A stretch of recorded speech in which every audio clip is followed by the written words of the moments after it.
Habang patuloy ang paghahanap kay Samboy, isang panibagong banta ang biglang gumulantang sa buong koponan.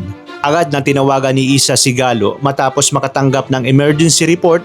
May isang anonymous post na lumalabas tungkol sa Baler High na nagsasabing may mamamatay pagsapit ng alas 3 ng hapon.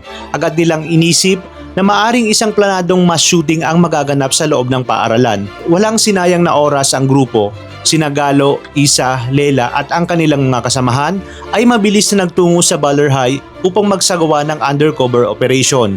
Upang hindi na mahalata ng mga sospek, nagbihis sila bilang mga karakter mula sa Mulawin at Encantadia dahil may isinasagawang costume event sa paaralan. Sa unang tingin ay parang normal lamang silang kalahok, ngunit lihim na nilang minamanmanan ang bawat kilos ng mga pinaghihinalaan.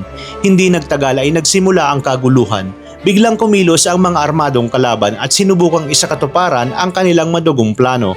Dito na kumilos ang grupo ni Galo at Isa. Sa kabila ng kanilang kakaibang kasuotan, ipinakita nila ang husay sa pakikipaglaban, mabilis na diskarte at mahusay na koordinasyon upang mapigilan ang pag-atake at maprotektahan ang mga estudyante.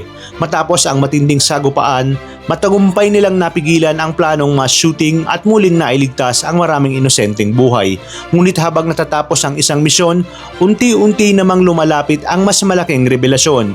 Kailan kaya malalaman ni Isa at Galo na matagal na pala silang nagkita noong bata pa sila, at paano mababago ang katotohanang iyon, ang kanilang samahan at ang kasalukuyang laban nila sa sindikato? Pakaabangan yan sa Task Force Firewall.